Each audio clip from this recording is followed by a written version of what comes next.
Ok. Bueno, como ya se dijo, vamos a continuar con nuestro estudio del Evangelio según Marcos. Y entonces vamos a leer ahora el capítulo 5 de Marcos. El martes pasado hablamos el último párrafo del 4, que era Jesús calma la tempestad. Y con eso se da inicio a por lo menos cuatro milagros muy portentosos, más que los anteriores en cierto modo. Y ahora vamos a ver el segundo, que es conocido como el endemoniado Gadareno. El endemoniado Gadareno. Y entonces leamos el versículo 1 del capítulo 5, Evangelio según Marcos. Vinieron al otro lado del mar, a la región de los Gadarenos. Y cuando salió él de la barca, enseguida vino a su encuentro de los sepulcros un hombre con un espíritu inmundo, que tenía su morada en los sepulcros, y nadie podía atarle ni aun con cadenas, porque muchas veces había sido atado con grillos y cadenas, mas las cadenas habían sido hechas pedazos por él, y desmenuzado los grillos, y nadie le podía dominar. Y siempre, de día y de noche, andaba dando voces en los montes y en los sepulcros, e hiriéndose con piedras. Cuando vio pues a Jesús de lejos, corrió y se arrodilló ante él, y clamando a gran voz dijo: ¿Qué tienes conmigo, Jesús, Hijo del Dios Altísimo? Te conjuro por Dios que no me atormentes. Porque le decía: sal de este hombre, espíritu inmundo. Y le preguntó: ¿cómo te llamas? Y respondió diciendo: Legión me llamo, porque somos muchos. Y le rogaba mucho que no los enviase fuera de aquella región. Estaba allí, cerca del monte, un gran hato de cerdos paciendo. Y le rogaron todos los demonios diciendo: envíanos a los cerdos para que entremos en ellos. Y luego Jesús le dio permiso. Y saliendo aquellos espíritus inmundos entraron en los cerdos, los cuales eran como 2000 cerdos. Y el hato de cerdos se precipitó del mar por un despeñadero, y en el mar se ahogaron. Y los que apacentaban los cerdos huyeron y dieron aviso en la ciudad y en los campos, y salieron a ver qué era aquello que había sucedido. Vienen a Jesús y ven al que había sido atormentado del demonio y que había tenido la legión, sentado, vestido y en su juicio cabal, y tuvieron miedo. Y les contaron los que lo habían visto cómo le había acontecido al que había tenido el demonio y lo de los cerdos. Y comenzaron a rogarle la gente de aquel lugar que se fuera, que Jesús se fuera de sus contornos. Al entrar él en la barca, el que había estado endemoniado le rogaba que le dejase estar con él. Mas Jesús no se lo permitió, sino que le dijo: vete a tu casa, a los tuyos, y cuéntales cuán grandes cosas el Señor ha hecho contigo y cómo ha tenido misericordia de ti. Y se fue y comenzó a publicar en Decápolis cuán grandes cosas había hecho Jesús con él, y todos se maravillaban, Esa es la lectura. Espero alcanzar a tratarlo todo. Espero. Hay algunos detalles que dar, por supuesto que son interesantes. Lo que vimos, bueno, ya expliqué un poco lo que vimos.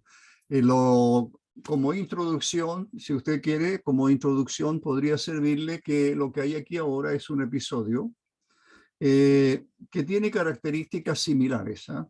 típicas o similares de los anteriores acontecimientos cuando tiene que ver con la expulsión de un demonio, de una persona poseída. Eso decimos poseída o endemoniada o endemoniado.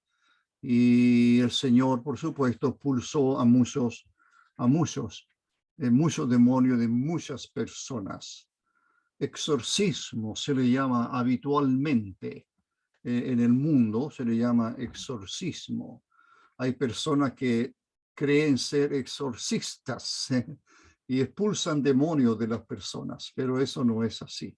Ahora, en algunos comentaristas, cuando comentan este tipo de pasaje, hablan de exorcismo. No.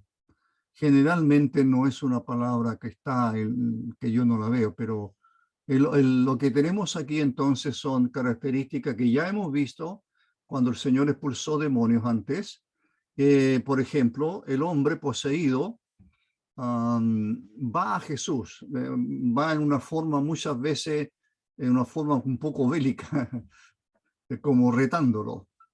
Número dos, como característica o parecido a los anteriores, que ya hemos visto, el demonio reconoce la identidad de Jesús. El demonio reconoce la identidad de Jesús. Entonces, porque le nombra, ¿no es cierto? Lo vamos a ver ahora. Además, lo que vemos aquí, y lo hemos visto antes, hay una orden de parte de Jesús, hay una orden hacia el demonio para que salga de la persona en quien está morando, ¿ya? El Señor ordena al demonio. No le está pidiendo por favor, no. No se olviden que Marcos recalca mucho la autoridad de Jesús sobre muchas cosas, y entre ellos, por supuesto, el mundo demoníaco. Y también, como característica que se repite en otros pasajes, hay una reacción, siempre hay una reacción, siempre hay una respuesta de las personas que están mirando esto, que están observando esto, siempre hay una reacción de asombro. Generalmente la gente queda asombrada de lo que están viendo que jamás a lo mejor habían visto. Eso como introducción. Y entonces ahora vamos al versículo 1 del capítulo 5 de Marcos, y como ya sabéis, yo leo otra traducción, y dice así, versículo 1, así llegaron al otro lado del mar, a la región de los Gerasenos. Esto es lo primero que les va a llamar la atención, los Gerasenos, ¿verdad? No sé si a todos. Muy bien, el mar es el mar de Galilea, es un lago, no se olvide. El Señor ha cruzado el lago en la noche anterior, ha habido una gran tempestad. El Señor fue quien dijo a los discípulos, pasemos al otro lado, a la otra ribera, al otro lado, en la ribera o la orilla sudeste, se cree, en la región, esa región constaba de por lo menos de 10 ciudades o 10 pueblos, por eso se llamaba Decápolis, deca de 10, poli de ciudad, Decápolis. Así que Decápolis era una región constituida por lo menos de 10 ciudades. Entonces, y esta donde ellos van ahora, donde el Señor va, ¿ya? Vuelve a ir más adelante en el capítulo 7, creo. Esa es una región donde el Señor no estuvo tanto tiempo trabajando. Era una región mayormente o mayoritariamente gentil. Mayoritariamente gentil. He ahí lo de los cerdos, por si acaso, he ahí lo de los cerdos. Muy bien, así que ahora lo que le ha llamado la atención a ustedes, que en esta traducción yo leí que fueron a la región de los Gerasenos, no de los Gadarenos.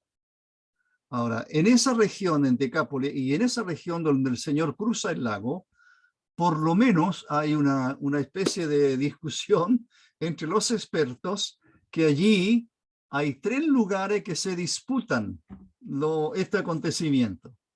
El más conocido es Gadara, y por eso se le llama el endemoniado Gadareno, Gadara, ¿ya?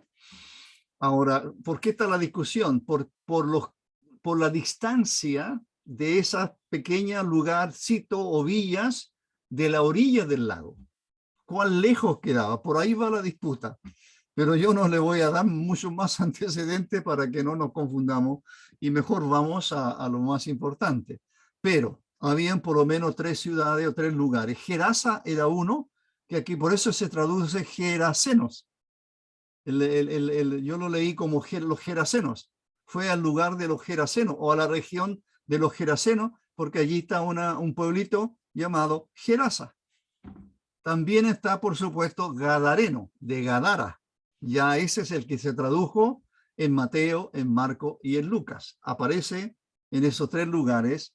El de Lucas, el relato de Lucas es muy idéntico al de Marcos. ¿Ya? Mateo no. Mateo da muy pocos detalles y uno que sorprende, no entro en esa discusión, es que Mateo menciona a 2 endemoniados. A 2. Marcos y Lucas solamente hay uno. Y el tercer lugar que se disputa, como siendo ese lugar donde el Señor está ahora y donde está este endemoniado, se llamaba Gergesa, y por eso se llamaría Gergeseno. Se parecen un poco los lugares, ¿ya? Nosotros vamos a quedarnos seguramente con los gadarenos porque así está en nuestra traducción en español, nuestra traducción, perdón, que usamos habitualmente. Aparece el endemoniado gadareno. Así le conocemos, el endemoniado gadareno. ¿Ya? Muy bien. Ese es el versículo 1. No tiene mucho más que entregarles, creo yo. Llegaron al otro lado del mar, a la otra orilla, la orilla sudeste, y allí llegan a la región de Gadara, según la traducción que habitualmente leemos, y acá la que yo leí dice Gerasenos, no importa. Muy bien, versículo 2. El versículo 2 ahora. ¿Qué dice el versículo 2? El versículo 2 dice que cuando salió él de la barca, ¿ya? Llega al lugar y sale de la barca en que han cruzado el lago, donde hubo la tempestad la noche anterior. Cuando salió de la barca, inmediatamente un hombre, aquí hay otro que llama la atención, con un espíritu profanador, salió de las tumbas a su encuentro. Ahora, este es un hombre poseído por un demonio, como ha ocurrido antes y va a seguir ocurriendo. Un hombre poseído, hay mujeres también, como María Magdalena, un hombre poseído por un demonio se enfrenta con Jesús. ¿Ya? Eso es lo que se cree que es lo correcto leer, se enfrenta a él. Ahora, aquí se dice, como yo leí, se dice que el hombre tiene un espíritu profanador. Esa es la traducción que hacen algunos. Pero eso también significa impuro y tradicionalmente nosotros siempre lo leemos como inmundo, ¿ya? Ahora, esto de un espíritu profanador o un espíritu impuro o un espíritu inmundo siempre tiene que ver con una impureza o una inmundicia espiritual, ¿ya? Tiene que ver con eso, con una impureza espiritual. Así que el hombre viene o está morando en él un espíritu inmundo, un espíritu, es un demonio. Realmente es un hombre entonces endemoniado. Ahora, por eso que, y este presente relato que ya lo leímos, está hay bastantes términos que tienen que ver con impureza ceremonial. Yo dije espiritual, pero más bien debiera ser ceremonial. Por ejemplo, se habla de tumba. Generalmente la muerte con las tumbas era algo que los judíos normalmente no tenían que estar allí por la impureza, porque quedaban inmundos por un tiempo. Leo el versículo 3 y 4 ahora. Versículo 3 y 4. Los antecedentes anteriores para que nos ubiquemos, y ahora ya empieza a relatarse quién es este personaje, este hombre, que viene al Señor. Dice que este vivía entre las tumbas y nadie dice que podía sujetarle, ya nadie más, y nadie ya podía sujetarle más, ni siquiera con una cadena, porque muchas veces le habían sujetado con cadenas, muchas veces, y grillete, pero él rompía las cadenas y destrozaba los grilletes. Nadie era lo suficientemente fuerte como para someterle. Es interesante en esta traducción. Nadie era lo suficientemente fuerte. No había capacidad, no había fuerza humana capaz de sostener a este hombre, de poder amarrarlo siquiera, ¿ya? Muy bien. Esto de las tumbas, generalmente en la Palestina eran cuevas, ¿ya? Eran cuevas que estaban hechas en la roca, etcétera, en algún cerro, en fin. Una vez lo vimos con mi señora en otro país, tumba en ese lugar, hechas en un cerro cortado, y ahí estaban es como los nichos que uno conoce aquí en Chile, ¿verdad? Como los nichos. Muy bien. Ahora, los detalles que se dan, porque en este caso hay muchos detalles que se dan, es para destacar en esta descripción que hace Marco de este hombre, en esta situación o condición tan desesperada de este hombre, que ningún ser humano pudo ayudarle, ninguno. No había fuerza humana, no había capacidad humana para ir en ayuda de este hombre. Podían amarrarle, pero él se desataba, pero no era esa la ayuda que necesitaba, por cierto. Por tanto, ya uno puede darse cuenta que cuando Marco nos detalla la condición de este hombre, en este versículos 3 y 4, lo que hemos leído, ¿ya? Que vivía en las tumbas, se habla de un cementerio, se habla, pero realmente eran cuevas, y como eran cuevas, entonces podía meterse a cualquiera de ellas y ahí vivía. Ese es el sentido un poco de por qué estaría en ese lugar. Y de ahí salía, y etcétera, etcétera. Pasaba gritando, etcétera. Entonces la gente, por supuesto, infundía mucho temor a las personas del lugar. Este hombre, en esa condición, necesita la intervención divina. Ya ustedes pueden, entonces, hermanos y amigos que nos escuchan, ya pueden darse cuenta que hay una condición del ser humano que otro ser humano no puede, para nada puede solucionar, para nada puede aliviar. La salvación de nuestra alma no depende de fuerza humana alguna.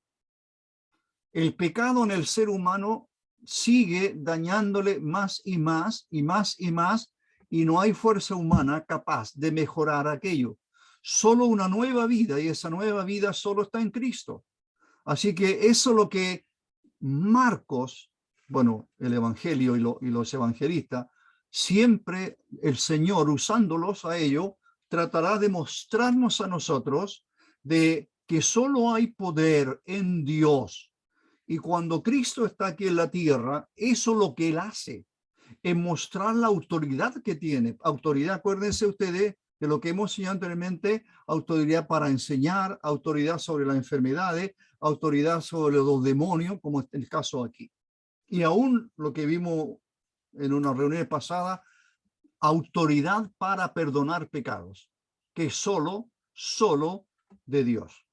Entonces, nadie era lo suficientemente fuerte como para someterle, eso es lo que hemos leído, esa frase, nadie era lo suficientemente fuerte como para someterle, lo que hace es engrandecer más, no se puede engrandecer más, pero de alguna manera para que nuestra visión vaya hacia el Hijo de Dios, nuestro Señor y Salvador Jesucristo.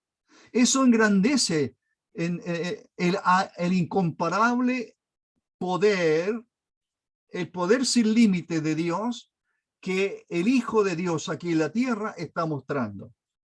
Así que el único que tiene poder para librar de esta condición tan triste, deténgase a pensar después si quiere, ¿cómo sería la condición de este pobre hombre? ¿Verdad?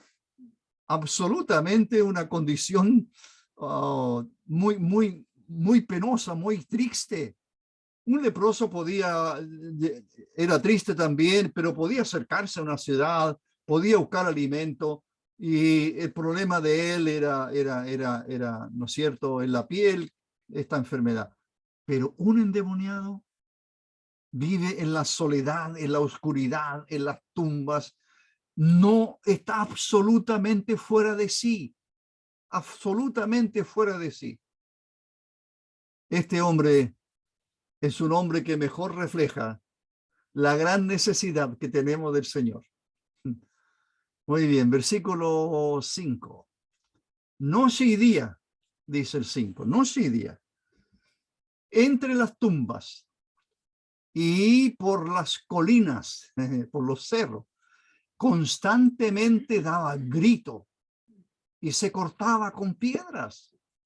O sea, este hombre, además de la condición que ya hemos mirado, que vive en las tumbas, no sabemos cómo se alimenta, además de eso se hace daño en su cuerpo, se está cortando con piedras, él mismo se daña. Entonces es una condición absolutamente lastimosa. Si la frase anterior describe el peligro violento que los demonios ponen a las personas, mire, él esto que hemos leído apunta a una condición tan desesperada y tan lastimosa de este hombre. Insisto en ello, para que veamos realmente, quizás nosotros, y lo iba a decir más adelante, pero ya parece que tengo que decirlo, me he encontrado con más de un escritor que dicen que el creyente, el cristiano, la iglesia, de todas las maneras en que se refieran, caemos en dos extremos con respecto a los demonios. Una, que le damos casi cero importancia, como que no existieran. Ese es un lado, ese es un extremo y es malo. Es pésimo. No creer que los demonios sí son reales. Y el otro extremo, que es malo también, pues yo estoy hablando de dos extremos que son malos, y eso están diciendo muchos estudiosos que ven ellos en el cristianismo que se cae en uno de estos dos extremos y los dos son malísimos. El primero lo mencioné. ¿El segundo cuál es? Ver demonios por todas partes. Me dio hace años, no sé, muchos años, quizás 3, no sé cuántos años, leer libros sobre demonios, pero no libros, sino que libros escritos por creyentes, ¿ya? Sobre la posesión demoníaca. Quería realmente instruirme lo más que pudiera. Y, claro, habían grupos que trataban de limpiar una ciudad entera en los Estados Unidos. Iban calle por calle limpiando la ciudad porque estaba llena de demonios. Veían demonios por todos lados. Y hasta le pone el demonio de esto, el demonio de esto otro, el demonio de esto otro. Bueno, ese es un extremo que no debe existir tampoco. Y el otro anterior que dije yo, esto de no darle ninguna importancia, también es malo. Lo que pasa es que nosotros no hemos tenido experiencias quizás como esta. Es probable que algunos de ustedes no. Algunos de nosotros hemos tenido algo de experiencia en algunas cosas como estas. Pero, como digo, los dos extremos, esos son malos, son peligrosos, son absolutamente negativos. Mire, los demonios son reales, lo que pasa es que hoy las manifestaciones demoníacas a lo mejor no son como las anteriores.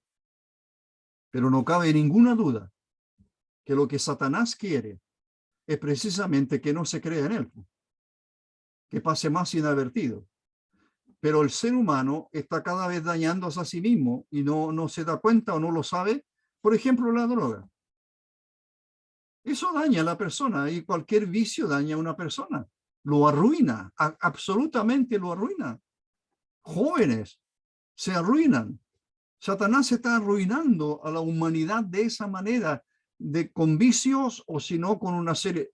La criminalidad, como se dice, aumenta y ya no hay respeto, ¿verdad?, por la vida humana. Pero nosotros se deja pasar todo eso y no nos damos cuenta de la actividad demoníaca que existe en el mundo. Este comportamiento de autodestrucción de este hombre, generalmente esto va asociado, por supuesto, con esta opresión demoníaca. El hombre se autodestruye. Este hombre se está autodestruyendo. ¿Y quién está obrando en su mente, en sus deseos, lo que hace? El que está interviniendo es Satanás a través de sus demonios, a través de estos espíritus demoníacos. Muy bien, versículos 6 y 7 los leo juntos. Versículos 6 y 7. Cuando vio a Jesús desde lejos, aquí hay cosas, ya les llamaré la atención, pero hay una serie de preguntas que uno se hace.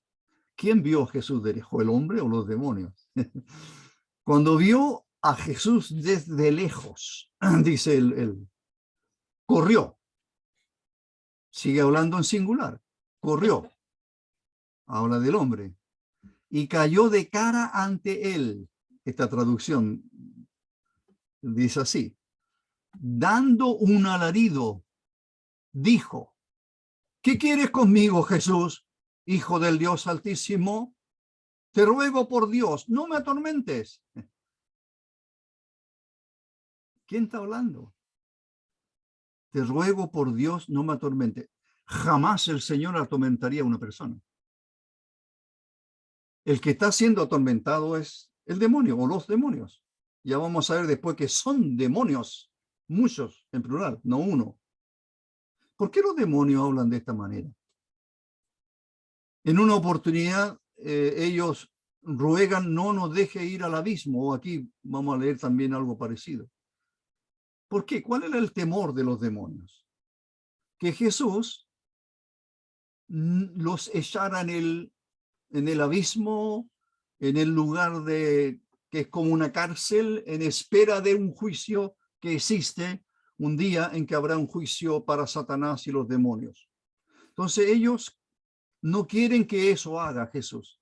Mire, ellos están aceptando, absolutamente creyendo, a pie firme, no sé, no, pero están creyendo fuertemente que Jesús tiene poder para terminar con ellos, para expulsarlo y echarlos al abismo.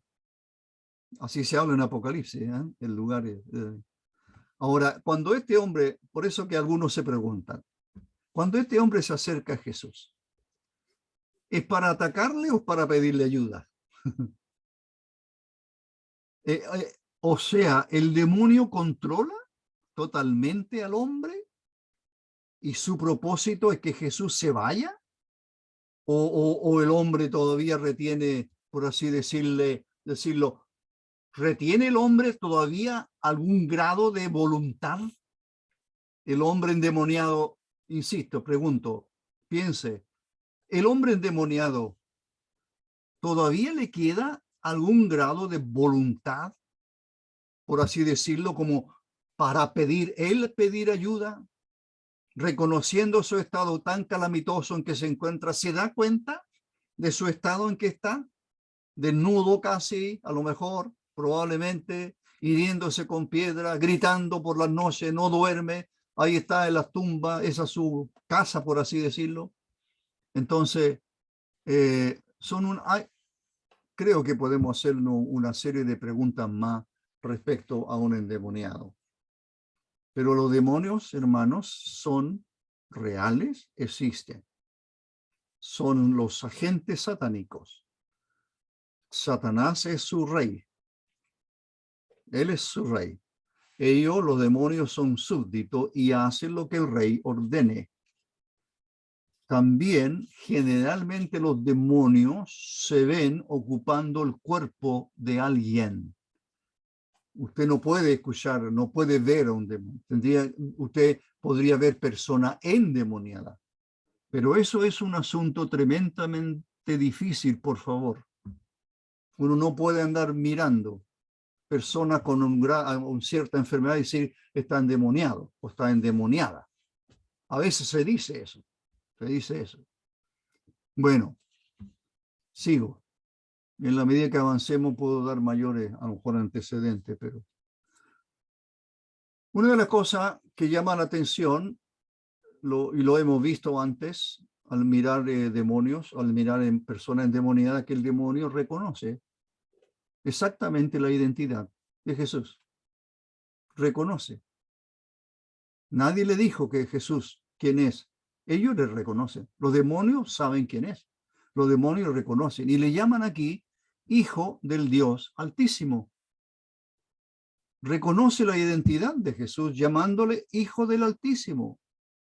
Por lo tanto, esta es una prueba innegable que estos imperios demoníacos están siendo atacados, dijo alguien, pero hay una guerra espiritual tan fuerte en los tiempos del Señor que ahora pareciera que no existe, pero existe esa guerra espiritual. Por eso vuelvo a lo que dije hace un rato atrás. Estoy de acuerdo. No es bueno que uno, por un lado, ande viendo demonios por todas partes, pero por otro lado, que nunca acepte que existen los demonios. No, las personas endemoniadas existen. Lo que pasa es que nosotros no tenemos la capacidad, la sabiduría suficiente o el conocimiento suficiente, a lo mejor, como para darnos cuenta cuando una persona está endemoniada. Eso es difícil, muy difícil, ¿eh? Muy bien, sigamos. Creo que en la lectura que hicimos hay una idea de que es como que este jura por Dios. Qué extraño que un demonio jure por Dios. Esto de no me atormente. Es como que esto resulta extraño. Dice, pero la idea que está en Mateo es no me atormentes antes de tiempo. Esa es la petición de los demonios. Eso es lo que ellos no quieren que Jesús haga. No me atormente antes de tiempo. ¿Saben? Ellos saben que viene su final. Ellos saben que va a haber un juicio final y allí ellos van a sufrir el castigo de Dios. Pero no quieren que eso suceda ahora, ya que el Hijo de Dios está aquí en la tierra. Ellos piensan a lo mejor que Jesús viene a eso. Por eso que se acercan a él, por eso que le ruegan, o por eso que y usan el nombre de Dios. No me atormente antes de tiempo. El demonio conoce su destino final. Eso está claro. El demonio, repito, ellos conocen cuál es su destino final. Dios decretó ese destino, ¿eh? El demonio está de alguna manera acusando a Jesús de que se está adelantando a eso. Mire, no me atormente antes de tiempo. Jura por Dios que no hagas eso, porque eso es adelantarse al acontecimiento final que ellos saben que es ciertísimo y que Dios lo ha decretado. No están ellos negando que va a haber un juicio final para ellos, pero no quieren que todavía ocurra. De alguna manera disfrutan poseer el cuerpo de un ser humano. De alguna manera. Ellos disfrutan eso. Sigamos. Versículo 8. Pues Jesús ya le había dicho, esto es lo que dice el texto, Jesús ya le había dicho, sal de este hombre, le estaba diciendo. Quizás cuántas veces se lo dijo. Sal de este hombre, espíritu inmundo o espíritu profanador, dice esta traducción. Sal. O sea, el Señor le está ordenando a los demonios o al demonio, hasta aquí todavía no se nos dice que son muchos, pero Jesús le está ordenando que salga. O sea, lo que Jesús está haciendo no es tanto una guerra contra los demonios, sí existe, pero lo que él está, hermanos, ¿sabe lo que él está mirando? Es la condición del hombre. Él está preocupado, su gracia y su misericordia, en librar a este hombre del poder del mal. Este pobre hombre necesita de la gracia, del poder, de la misericordia de Dios. Y aquí está Jesús, el único que tiene poder para hacerlo. Por eso que él apenas vea al endemoniado, está diciéndole al demonio, sal de este hombre, sal de este hombre, sal de este hombre, espíritu inmundo o espíritu profanador. ¿Por qué? Porque quiere liberar a un hombre. Dios salva al pecador. Dios salva. Solo en Él hay poder. Y lo que quiere Jesús es que este hombre quede absolutamente liberado. Vamos a usar eso porque realmente él es un reo de los demonios. Está poseído. Él no está haciendo su voluntad. Él no está haciendo lo que él quiere. Él no está haciendo lo que a él le gusta. ¿A quién le gusta herirse? Tomar un cuchillo, empezarse a hacer herida. Usted diría, no, esa persona no está en su sano juicio. Claro que sí. Bueno, eso es lo que está haciendo este hombre. Y el Señor, en su gracia y misericordia, quiere librarlo de eso. Y por eso dice al demonio, sal de este hombre, sal de este hombre, sal de este hombre. Versículo 9. Esto es tremendamente, también llama la atención. Entonces Jesús le preguntó, ¿cómo te llamas? ¿Los demonios tienen nombre? No sé, puede ser. Pero esto quiere decir que tiene nombre. O tal vez sea para que el hombre, o más bien los demonios, reconozcan o digan que en realidad no es un demonio, sino que son muchos los que poseen el cuerpo de este hombre. Jesús le pregunta, ¿cómo te llamas? No le había preguntado antes a otro, parece. Responde el hombre, responde el demonio, respondió el demonio. Mi nombre es Legión, porque somos muchos. Legión, somos muchos. ¿Por qué preguntar por su nombre? Estaba diciendo yo. Pero lo que el hombre está revelando ahora, o el demonio al decir esto, muestra una realidad tan masiva, tan grande, tan fuerte de la opresión demoníaca. Mire, ¿cómo vamos a ignorar que los demonios andan por ahí y por allá? Por eso que esta revelación diciendo, Legión me llamo, porque somos muchos. El Señor sabe cuántos son, y no, yo no creo que tengan nombre, pero de alguna forma los demonios están diciendo, no, somos hartos, y por eso me llamo Legión. Somos muchos. Ahora, cuidado, que una legión de soldados, depende de lo que lea uno dice que eran 6.000 soldados, otros hablan de 4.000 soldados, pero quizá la mejor cuenta que hay que sacar es por los cerdos. ¿Cuántos cerdos eran? 2.000 cerdos. ¿Habían 2.000 demonios en ese hombre? Eso sería terrible.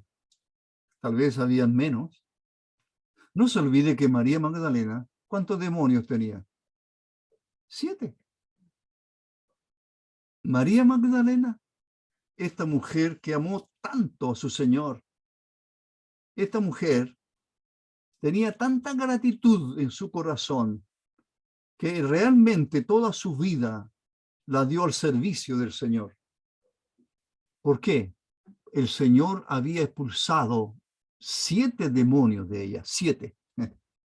Y este hombre está diciendo, me llamo Legión, porque somos muchos. Bueno, si uno va a la Legión Romana, como dije, son un par de miles de soldados.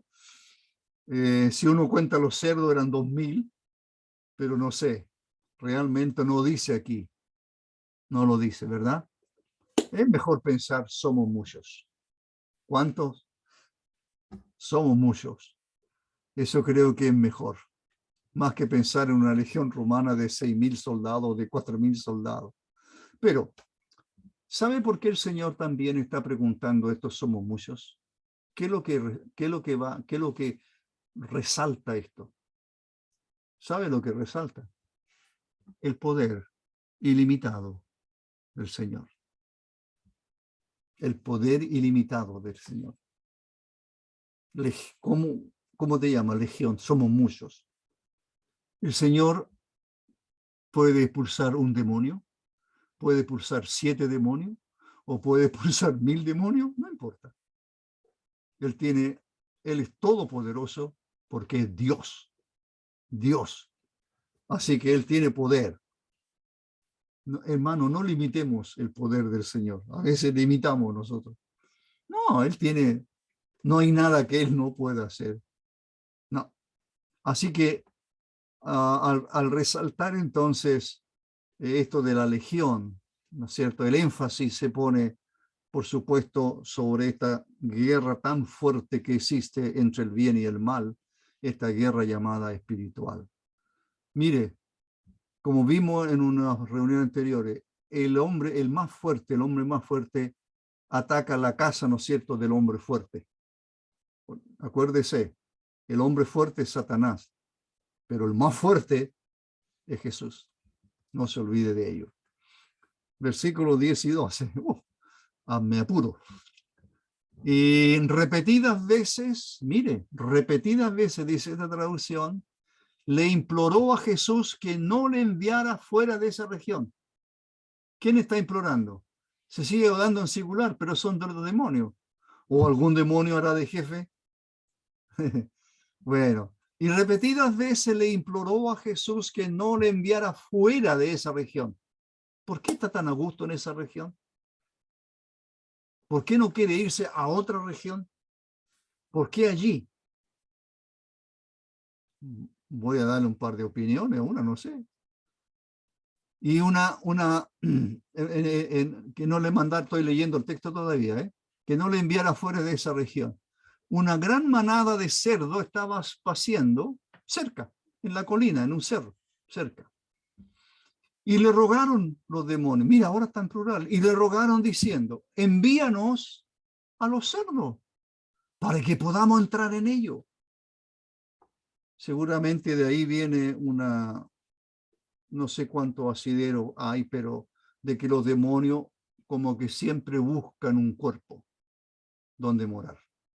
¿Ya? Siempre buscan. Y ahí se le ocurre a los demonios, no sé, pero mándanos a los cerdos. Extraño. Repetidas veces ellos están pidiéndole al Señor. Parece que hay como una desesperada insistencia de no ser echados por el Señor fuera de esa región. Por eso que le están rogando, no nos eches fuera de esta región. Allí hay unos cerdos, mándanos a los cerdos. ¿Son seres territoriales? Se preguntó alguien, los demonios, ¿son seres territoriales los demonios? ¿O les gusta más una región que otra? ¿Les gustará un país más que otro? ¿En qué países podrían haber más demonios que en otros?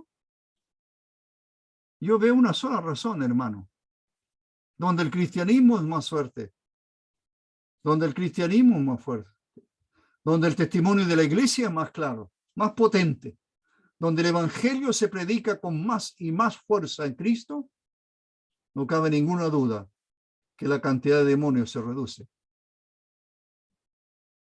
Pero regiones y países, aquellos que viven, por ejemplo, en la magia y esas cosas oscuras y tal, los demonios hacen de las suyas.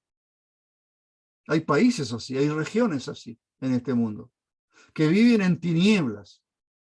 Es una pena que nuestro cristianismo vaya perdiendo fuerza.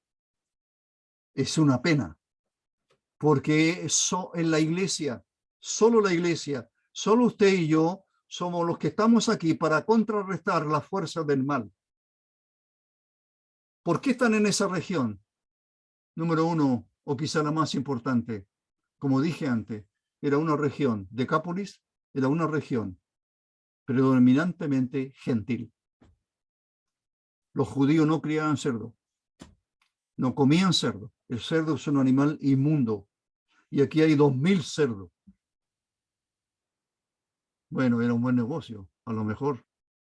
2000 cerdos. Yo no sé cuánto cuesta un cerdo, pero 2000 cerdos. Los dueños de estos cerdos estarían llorando cuando vieron que estos cerdos todos murieron ahogados en el mar por culpa de Jesús, dirán, por culpa de él. No se olvide, es una región predominantemente gentil y tenían toda esta inmundicia, ¿verdad?, para el pueblo judío delante de los ojos de Dios. ¿Quieren mantener el control los demonios sobre una región, sobre ciertos lugares? ¿No quieren abandonar esa región? están a gusto allí, no tienen problema. Versículo 13. Y Jesús les permitió. Y los espíritus profanadores, o espíritus inmundos, salieron de la persona y entraron a los cerdos. Y la manada se precipitó por un despeñadero al mar. Y dice que eran unos 2000 y se ahogaron en el mar. ¿Qué pasó con los demonios? No sé. Se ahogaron.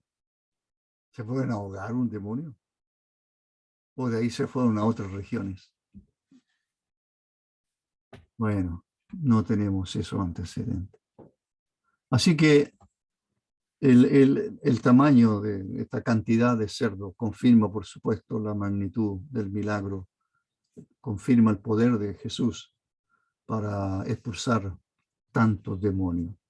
Habiendo 1000 demonios, uno por cada cerdo, no estoy diciendo eso, el pasaje no lo dice.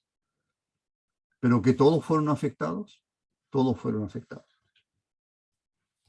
Así que en esta escena de esta batalla tan fuerte que se libera entre este hombre está en una opresión, como dije antes, y los demonios finalmente destruyen a los cerdos. ¿Qué pasó con los demonios? Que pregunté. No sé. ¿Fueron destruidos? No sé. Se fueron a vagar sin rumbo alguno buscando. Una vez el Señor contó una especie de parábola, ¿verdad? De un hombre que le expulsan demonios y como su casa, por así decirlo, no se llenó realmente de las cosas que debe llenarse, que son las cosas de Dios. El demonio fue y fue a buscar una cantidad y el estado del hombre fue peor. Un creyente en Cristo no tenga miedo, no tema. El Espíritu de Dios mora en usted. Lo dije más de una vez a algunos, ante preguntas o ante situaciones extrañas. Yo no creo, personalmente, que un demonio podría, ¿verdad?, poseer a un creyente. No. Si yo soy morada del Espíritu de Dios y Dios mora en mí, ¿cómo? Pero hay personas, hay hombres y mujeres que viven lejos de Dios y cada día más y más descendiendo, mucho más haciéndose daño. Ellos son más propensos, por supuesto que sí. Versículos 14 y 15, los que apacentaban los cerdos huyeron e informaron sobre esto al pueblo, a la campiña, a la gente, y salió a ver lo que había sucedido. Vinieron a Jesús y vieron al hombre endemoniado, o al ex endemoniado. Vieron al hombre endemoniado, así le llamaban. Algo que leí por ahí, en realidad nadie le conocía por su nombre. ¿Cómo le conocían? El endemoniado, seguramente. ¿Y qué ven ellos? Lo ven sentado, lo ven vestido, en su sano juicio. El que tuvo la legión, y tuvieron miedo. Así que ahora la narración ahora se conduce hacia la respuesta al milagro, ¿no es cierto? Hay una respuesta al milagro. La descripción de este hombre ahora, mire cómo lo describe Marcos. Está sentado, tranquilamente sentado. ¿Puede imaginárselo usted? Está vestido. Está en su juicio cabal, dice la traducción Reina Valera, o en su sano juicio, dice la traducción que leo yo. Contrasta, ¿verdad? ¿Qué contraste hay con la descripción de violencia en la que se encontraba? Quizás cuánto tiempo, meses, años pasó así, pobre hombre. Y mire ahora, el endemoniado, el ex endemoniado, o el endemoniado, así lo conocería la gente, o el que tuvo la legión, dice esta traducción.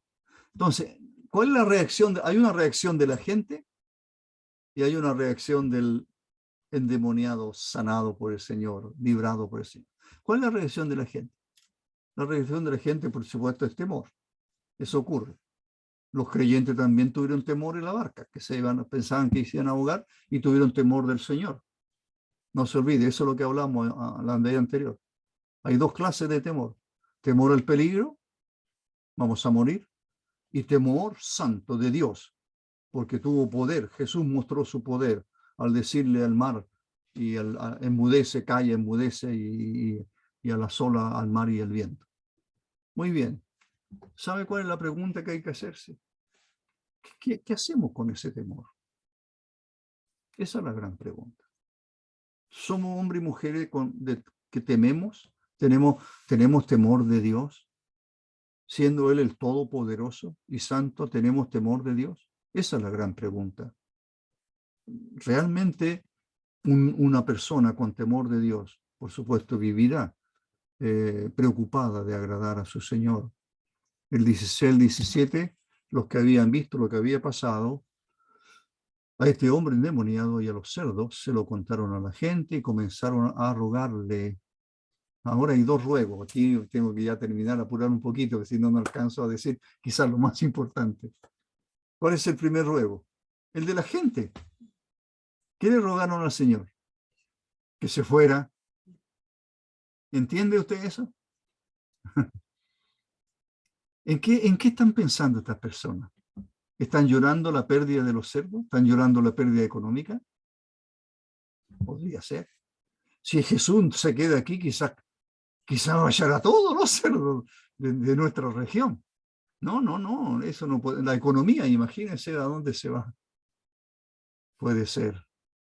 Pero aquí hay dos reacciones opuestas al mismo milagro. Hay una negativa y una reacción positiva. La reacción negativa, por supuesto, es que las personas ruegan a Jesús que se vaya. Vaya, por favor, ándate de esta región. Es triste, ¿verdad? ¿Cuántos seres humanos, quizás no lo digan abiertamente, pero con su actitud están diciendo al Señor, ándate de mi vida? Yo no te quiero.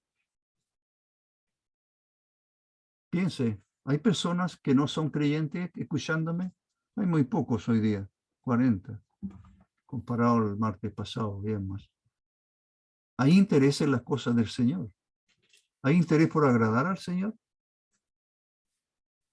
Le piden que se vaya. No tienen ningún interés en Cristo, ninguno. No vieron, ¿sabe? Lo más triste, a lo mejor están mirando los cerdos perdidos, no sé, pero no están viendo al hombre. Ellos llegaron y lo primero que le llama atención, ¿este es el endemoniado? Sí.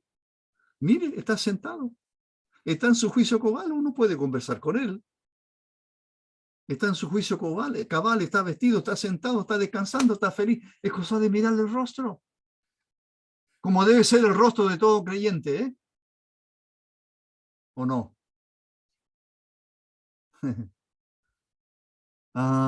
Quizás están considerando que Jesús es una perturbación, es un peligro para ellos a lo mejor. Y mire, el poder del reino de Dios trae, por supuesto, una nueva vida. Y eso es lo que hay que mirar aquí.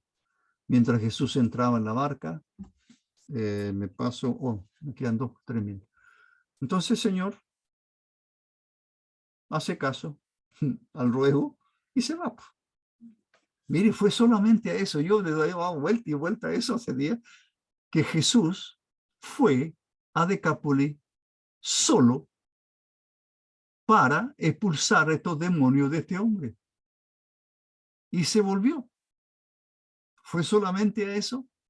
Bueno, no le permitieron más entrada.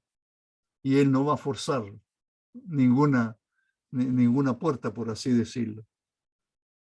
Entonces, en contraste con la persona, la gente que implora a Jesús que se vaya, mire este hombre ruega, este hombre va a la barca, va donde el Señor y le rogó también. Usted puede mirar todos los ruegos que hay, el ruego de los demonios, oye, bueno, dicen al Señor, no, es el abismo, y la gente le ruega que se vaya, pero este hombre le ruega, ¿qué le ruega? Ir con él. Permíteme ir contigo. Quiero seguirte, quiero servirte. No tengo otro interés. ¿Cómo cambió su vida, verdad? Eso es lo que Dios hace en un ser humano. No importa quién sea, no importa los vicios que esté, No importa cuán bajo ha descendido en esta sociedad, no importa. Porque el Hijo de Dios tiene poder para transformar al hombre. Transformó a este hombre. Mire lo que experimentó este hombre. Es extraordinario, quizás es uno de los casos más extraordinarios que tenemos. Y del Señor no se lo permitió. Qué pena, dice uno, ¿verdad? Ah, el Señor tenía otros planes. El Señor tiene propósitos.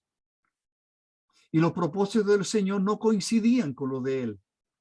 Pero este hombre obedientemente hace lo que el Señor le pide que haga. Él no insiste. Él no se va amurrado, como ocurre con nosotros, ¿verdad? Él no se va triste con la cabeza gacha y medio molesto y enojado. Yo quería hacer esto, pero parece que el Señor me mostró otro camino que yo no. El Señor le dice, vuelve a tu casa, versículo 19, a tu gente. Anda a tu gente, anda a tu casa. Ve donde tu familia, ve donde tus padres, si tienes padres, ve donde tu esposa, ve donde tus hijos, tus vecinos, tus compañeros de trabajo, si tenías un trabajo, vete a tu casa, a tu gente y diles lo que el Señor ha hecho por ti y cómo te ha mostrado misericordia. ¿Por qué Jesús permite o no permite que el hombre se vaya con él? Eso es lo que estábamos conversando un poco. Ah, el Señor da una razón absolutamente positiva, que el hombre se quede en Decápolis, se quede para anunciar a los demás lo que el Señor ha hecho en él, por él, para él. Así que se fue, versículo 20, el último. Así que se fue y comenzó a proclamar en la Decápolis, mire, en toda la región, no solamente en su pueblito, en toda la región, comenzó él a proclamar, qué uso, predicar, proclamar, ese es el término, a proclamar lo que Jesús había hecho por él. Y todos se asombraban. ¿Es difícil predicar? No. ¿Es difícil testificar? No. Solamente hay que abrir la boca. Solamente hay que contarle a alguien lo que Dios ha hecho contigo. Cuán grandes cosas ha hecho el Señor. Ve, le dice el Señor, anda a tu casa, ve a tu gente, dile lo que el Señor ha hecho por ti. Dile lo que el Señor ha hecho por ti. Nada más. ¿Qué hizo por mí? ¿Hizo algo el Señor por ti, hermano? ¿Hizo algo por ti? Cuéntaselo a los demás. No seas un desconocido a los demás. No seas como el título de un libro que anda, no sé, ya no sé cuántos libros andan por aquí, pero el cristiano, ese desconocido. Que nadie sepa que soy cristiano. No, es al revés. Que todos sepan que lo soy. Mire, los que cuidaban los cerdos, ellos informaron lo que había pasado. Pero este hombre no informa, este hombre proclama a todos lo que Jesús había hecho por él. Lo que el Señor le dijo, mira, anda con este mensaje, cuéntale lo que el Señor hizo contigo. Y él podía contar su vida endemoniada, la vida que llevó y ahora es totalmente una nueva criatura. Así, hermanos y hermanas, ¿cuál es nuestro deber? Cuéntele a todos los que quieren escucharle, de su testimonio, testifique. Esto es lo esencial. ¿Sabe? Esto es lo esencial de un testigo, de un creyente que quiere ser realmente un testigo del Señor. Ser testigo es poder presentar un testimonio claro de la obra que Dios hizo en nosotros. Rumbo al infierno, rumbo a la condenación. Y el Señor nos ha salvado y transformado. Vamos a orar. Padre nuestro, te damos gracias. Es un relato conmovedor, que estremece. Podemos de alguna forma pensar en aquel hombre y quizás cuánto tiempo sufrió esa condición. Pero entonces miramos al Salvador, cruza el lago y nos parece que exclusivamente va por este hombre, va por él. No hay otro resultado. Es solamente este hombre está en el corazón de Cristo para ser transformado por el poder de nuestro Señor. Te damos gracias, Señor, por todos los salvados, por todos los creyentes, porque hemos sido transformados con tu poder. Te damos gracias, te alabamos en el nombre del Señor Jesucristo. Amén. Amén.